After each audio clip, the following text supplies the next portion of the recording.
Hi, everyone. Welcome to the Live Your Jam podcast. This is episode 10, and I'm your host, Ellen McGinnis. Happy New Year. I recorded one in December, and it was published in 2026, but Happy New Year to everybody. Some years start off with a bang, some start off slow, and I just ease into it. This one feels like it's more starting off with a bang. So I have lots of projects, and so I'm just kind of going with the flow here. Lots of energy and passion in the beginning of the year. So however your new year is starting off, I encourage you just to go with it. Because I've had some that I'm like, I didn't really feel like it started until March. This one, different. But I wish everybody the best in 2026. In numerology, I'm not a numerologist, but I do dabble a little bit in sacred geometry and appreciate it. And in numerology, 2025 was a 9-year. And numerology goes in 9-year cycles, which is a very sacred geometry kind of thing. So in 2025, we were wrapping up things that started in 2016. And if you can't remember what was going on in 2016, it's okay. 2025 was really a year where we would have been, wrapping things up, integrating lessons, releasing what no longer serves us, tying up loose ends, beginning new chapter. And you have to do some reflection to kind of look at that and letting go of the past and things that no longer serve us and starting a new chapter. So that certainly resonates for me and my life. I don't know how you feel about that, but 2026, regardless of how you feel about 2025, is a universal 1 year. The cycle starts all over again. So 1 years are new beginnings, and they set the foundations for the next 9 years. And it's a good time to start new things, plant new seeds, not to stay stuck in the past. And if there are things that don't serve you, really do release them. So if you're thinking about starting something new, do it. So I said, it's episode 10. Today, I am your host and guest. I'm going to talk about something in this conversation that's always been a source of joy and fulfillment in my life. And it's probably, next to my boys and Live Your Jam, probably my favorite thing in the world. And it's, drumroll, nature. Yes, you heard it, Nature, nature. I don't know if there's going to be a lot of people who are going to disagree with me on this one. I'm going to devote the entire episode to it. It's a really big part of the Live Your Jam philosophy because it helps you regulate and listen to yourself. So if I've talked about it many times, we're trying to get in touch with our inner wisdom, listen to our soul, be driven from the inside out, take the time out to create the space to listen, build that connection with our highest self and soul.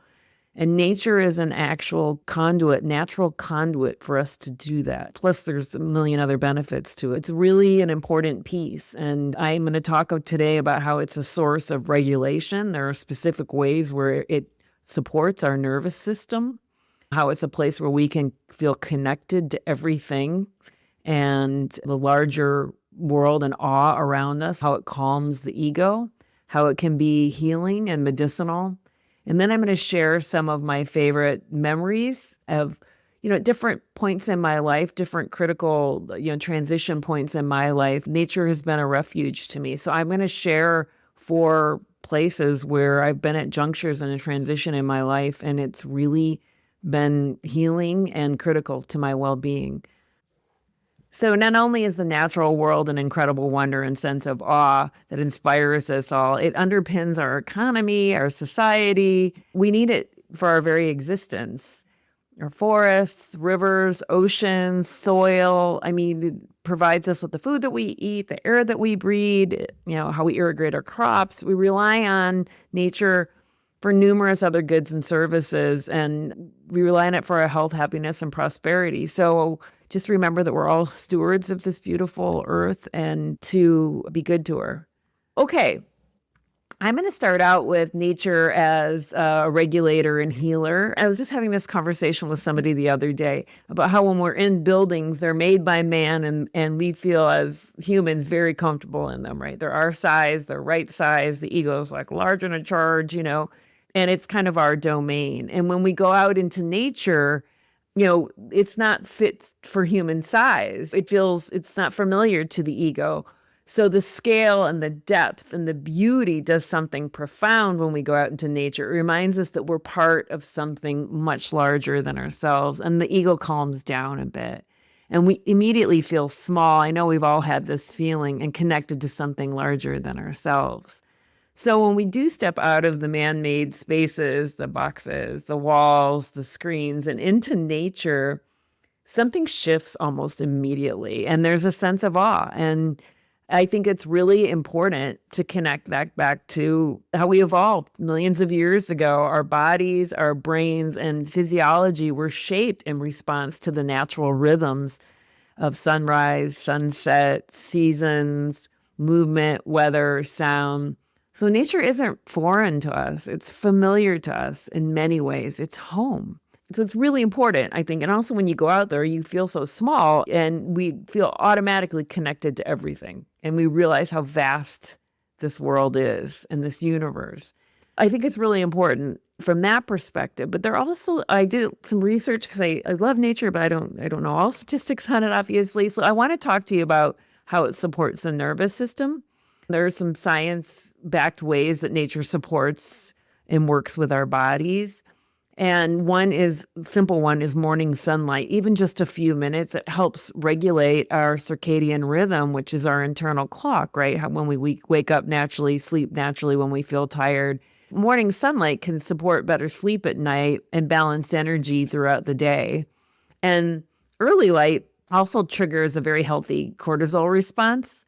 And cortisol gets a bad rap, but we need it in the morning. And it helps us feel awake, alert, capable.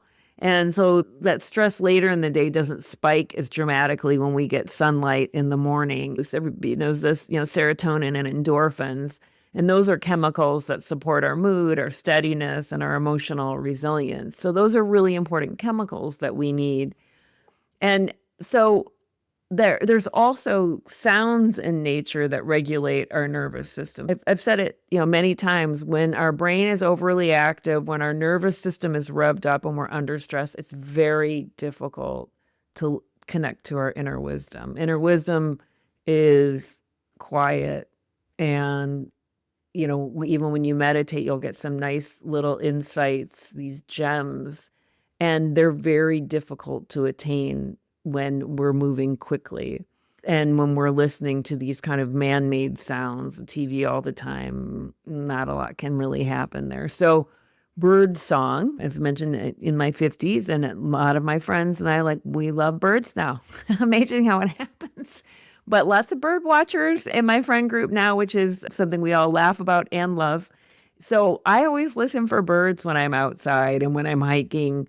And I usually don't wear a headset. I don't have any judgment if you do wear a headset. I make an intentional decision when I go outside about what I'm needing. And usually when I'm going outside, it is to regulate my nervous system. It is to give myself some calm. And so I don't put a podcast in. And podcasts are great. Clearly, there's truly, I'm on one right now. So I choose when I'm going to do that and what I want to listen to. And many times I just choose the natural sounds. And you don't have to do it for the entire time. But once you can kind of realize that your nervous system is calmed down and you're connecting to the natural sounds, then, you can make a different decision. But birdsong does calm the nervous system. It reduces psychological stress, and it can actually restore our attention. And on an evolutionary level, birds chirping meant that the environment was safe. There was no imminent danger. So I think we're probably still connected to that, and our body remembers that. Another sound, and we all know this one, is flowing water, in particular, rivers, streams, oceans. Researchers call it that soft fascination. So it's where your attention is actually held, but without any effort. And the brain can shift from, when we're in a really high alert state, we're in these beta waves. And when you're in meditation, you're going more into alpha and theta. Even psychic mediums are shown to be in a theta wave state because they're connecting to something else, whether you believe that or not. It doesn't matter. But a lot of meditation has been studied. The brain waves have been studied, and you're in these kind of theta wave states. So the sound of water and the ocean will automatically kind of shift your brain to a different wavelength. And those are associated with intuition, creativity, and rest. And that's why sometimes when our brain is relaxed, we'll solve a problem. It'll just come to us. And it's because we're not overthinking. We're actually in a relaxed kind of theta state. So this can happen naturally when we're by water. And also, too, I think these are beautiful places to go sit and meditate. On Bainbridge Island, it's an island outside of Seattle where I used to live, from the Puget Sound. There's water, gorgeous water all over, cold, but nonetheless, the scenery is just beautiful. I will go down often after dinner and take a walk and go sit by on the shores. There are these beautiful. There's lots of firs. There are Douglas firs and Western hemlock. So it's a very conifer, kind of fir-rich land because it is the Pacific Northwest. But I don't know, these trees look like birches to me. I don't know if they were or not, but on the shores, and you could sit on them. They were perfect. And you didn't really have to try to meditate. I could just sit there and close my eyes and just focus on my breath for a minute and automatically get into a meditative state. So your brain naturally shifts and drifts when you're listening to water. So anytime you can do that, and you can even go on YouTube and listen to those natural sounds. But I'm going to talk about the next thing that I think is really important. And there's a Hippocrates quote that says, walking is man's best medicine. And I could not agree more. Walking in nature burns off stress hormones. It automatically calms the mind, creates space around our problems, and things that felt overwhelming often become much more manageable, not because they've disappeared, but because we've regulated our nervous system. So I'm going to come out with a bold statement here, probably not very controversial, and say, I think walking in nature is the single most important thing that we can all do. I think if everybody took one walk every day, the world would be a better place. I also think the consistency of the habit, and any habits like this, build self-respect and self-confidence. And personally, I have never gone on a walk and regretted it. Never. And there have been times, albeit kind of few, because I hear how much I like the walking, going for a walk. I haven't wanted to go out the door for whatever reason, tough time in my life. Maybe it was raining. I don't like sideways rain. I'm pretty good sport about the rain. Sideways, not so much. But I've never gone on I've wanted a few times, of course, not wanted to go, but I've never come back regretting that I went. I've always had a more positive shift. My mindset has always improved. So grab a friend, go for a walk. If you have a pet, honestly, walking a dog is one of life's most simple pleasures. So I'm going to move on now to the kind of places that have really been refuges to me. Really, I credit them with grounding me in certain times in my life. And it all began in the area kind of where I grew up, which is 100 miles southwest of Chicago.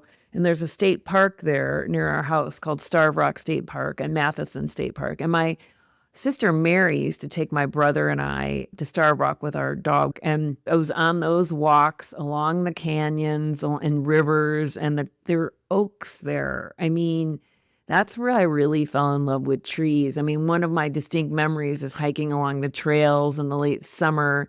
I can remember the crunch of the leaves and that Indian summer smell where the leaves are falling and you can smell the warmth. And I don't think that smell or that sensation will ever leave me. In Illinois, in that part of Illinois, in much of Illinois, the forests are filled with oak trees, red, white, and black oaks. And these are massive, steady, gentle trees. I mean, they're perfect for hide and seek. We used to play hide and seek with the dogs. They're perfect for leaning against.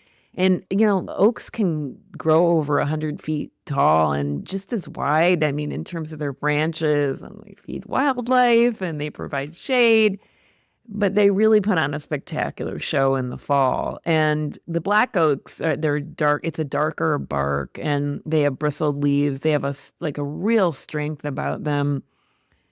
And when you slow down, you'll notice them. I had to do a visualization, and I've done a million workshops. So I would always imagine myself as either a tree or an elephant. I mean, two really grounded, wise things. And trees, it's just, when people say, oh, they're a tree hugger, I'm like, I don't think that's an insult. I mean, wow. I mean, like, thank you. That's a compliment.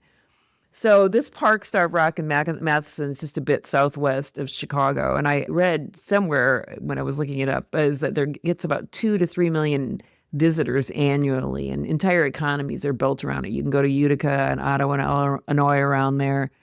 That's kind of where my love of nature came in. And I vividly remember those times. But then later on in life, when I moved from Chicago to California, it was the summer of 2001. I was in my early 30s, and it really represented a change in my life, a huge kind of professional and personal pivot.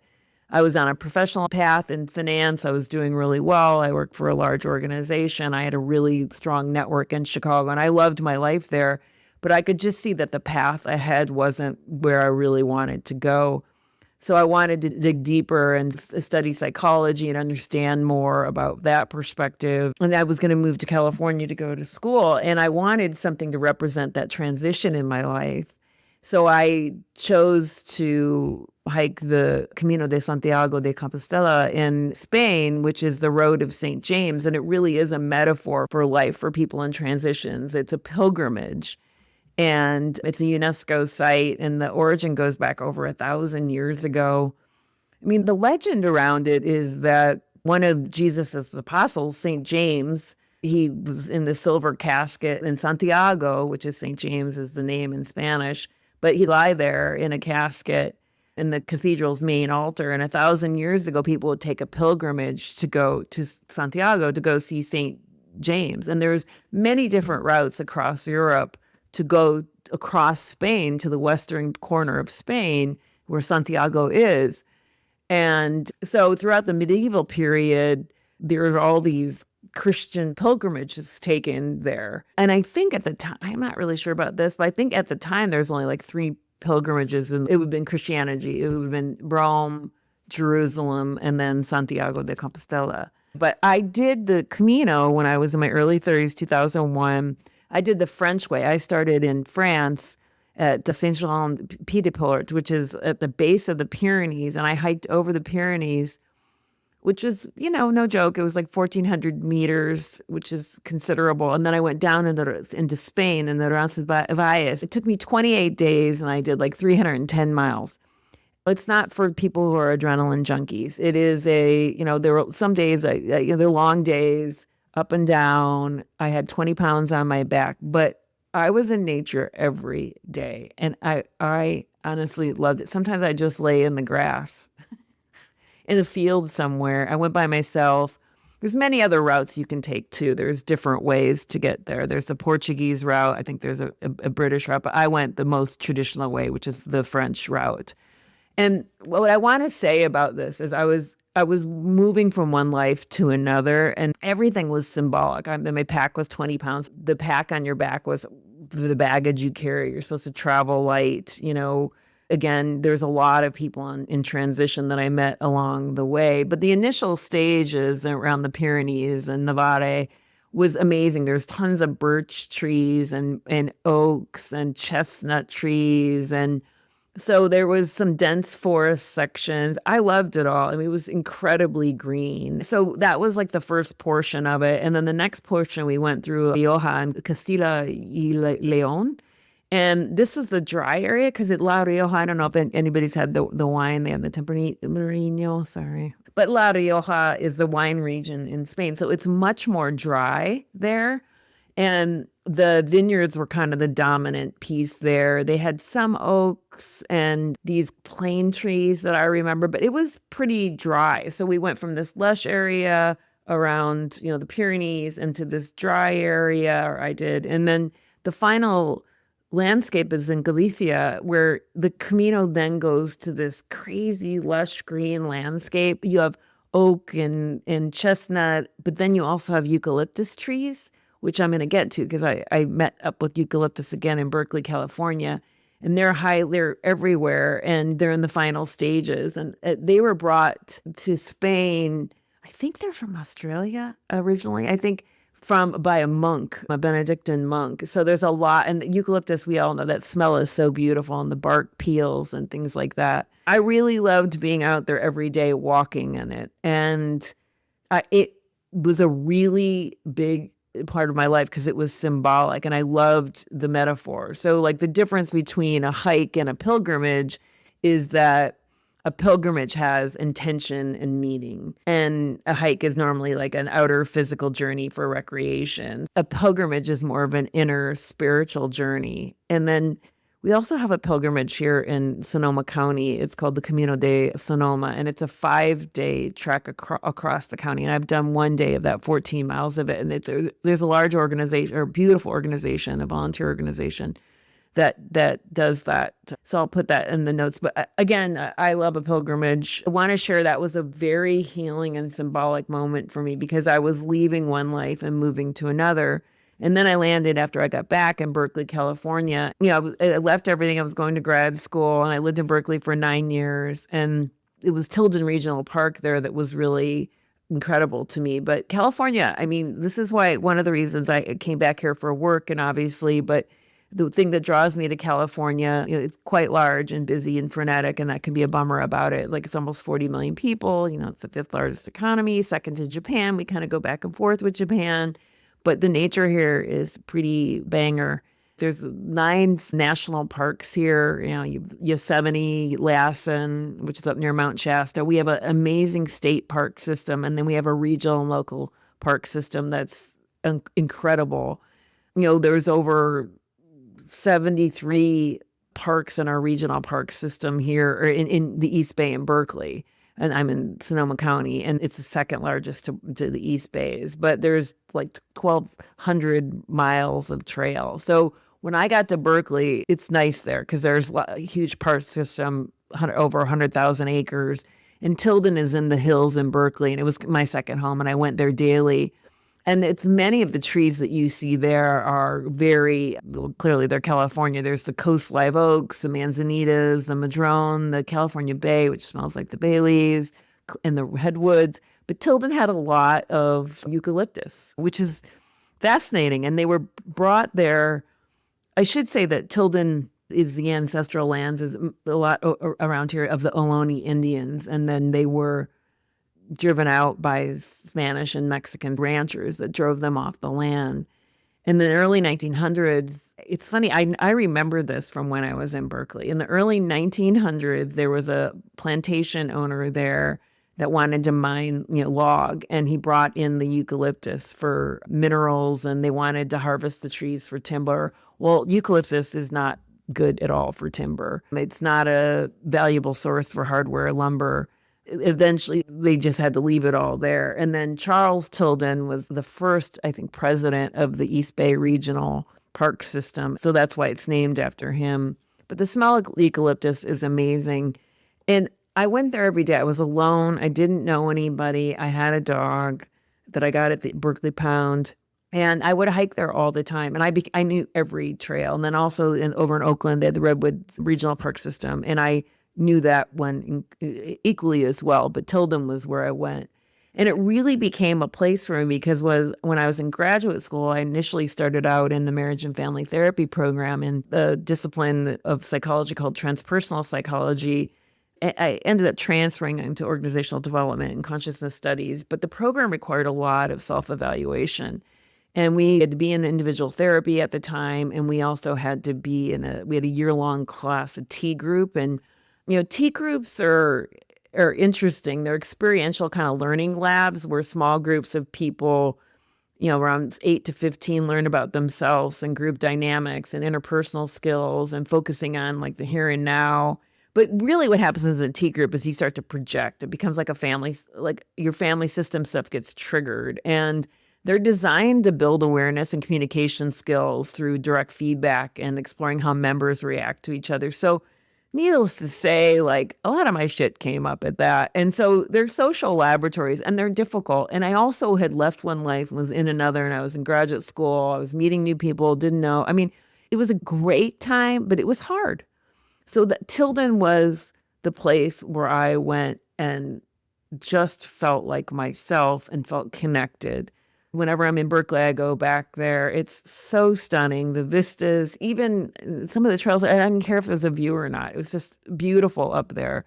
While I was getting really clear on who I was and working out, like, who was I without all of these labels in society? When Jung talks about individuation, it can be quite complex, but a simple reference is it's the process of separating from the collective. So who are you if you're not identifying with your own family and your own cultural norms. It's for you to become a unique individual. And I was really stripping back the layers of who I was.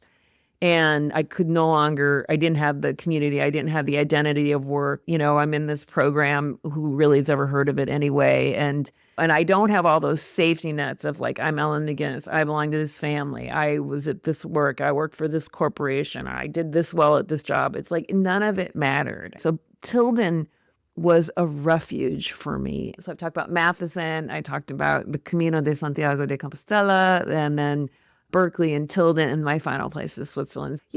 I figured I'd like Switzerland. I like to be outside. I like to hike and this sort of stuff, but it literally is one of my favorite places in the world. And, I did a little bit of research on this. 32% of the surface area is covered by forest there. And when we first visited Zurich, you just went right outside, like a kilometer even, and there was cows. And I'm like, this is a city with cows. And I was like, I am so down for this because I love the mixture of urban and I like to go into a city, but I also really love to be in nature. And it's just the best mixture of village life and rural. There's 60,000 kilometers of hiking trails. I mean, there is an abundance of hiking and walking trails, and they're easy to navigate because the Swiss are genius at making things organized. And it's a uniform system, and there's apps. So when my marriage was unraveling, I lived in Switzerland, and with all that forest, you can just imagine what I did. And it did a couple of things for me. The forest held me, it soothed me, it gave me a place to breathe when things felt uncertain. And it was my solace. And I had another dog there, Chester. But it was also a great source of adventure and fun. I was in an expat community, and we had a hiking group with the school, and there was these amazing women and men that we go on hikes together, and they're such interesting people. And we would just, a number of women in particular were really good at planning the hikes and took that on, and they would plan all day hikes, sometimes longer, and they would navigate the routes with the transportation, which it was also very easy to do in Switzerland. So friendships were forged there, and we all explored the country, the mountains and her lakes together. The forest in Switzerland and walking there got me through the toughest time of my life. I did, meditation. I would do mindfulness. It really became a refuge. So I want to say, now I'm in Sonoma County and I'm hiking here and walking here. It's less about the challenge to me, although I can hike, whatever. I have good fitness around hiking, but it's more about being outside. So I want to leave everybody with some simple ways and accessible invitations, things that you can do every day to bring nature into your life. And it's not about adding any more to your plate. It's really about returning to what already supports you. So you can take a walk daily, even 20 minutes matters. You can stretch your body regularly, just do it outside. Movement is communication with your nervous system. You can use the stand reminders on your device when you have them and go stand outside. You can try walk and talk meetings or just sit outside every chance you can. Eat outside. I know it's cold where some of you are. Go barefoot periodically. Feel the earth. I talked about the Schumann resonance. Feel the earth beneath your feet when you can. Sit quietly and observe something small, a leaf, a cloud, the way the light moves. You can trace the form of it with your eyes. And then listen, truly listen to the wind, the water, and the birds. And nature doesn't require effort. She requires presence.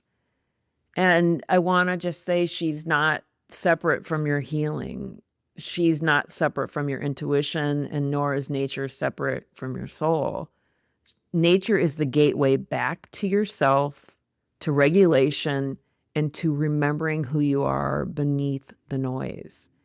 And I think that's what a big part of Live Your Jam is. It's not striving, it's not forcing, but listening to your body, your inner wisdom, and that natural world that has always been supporting you.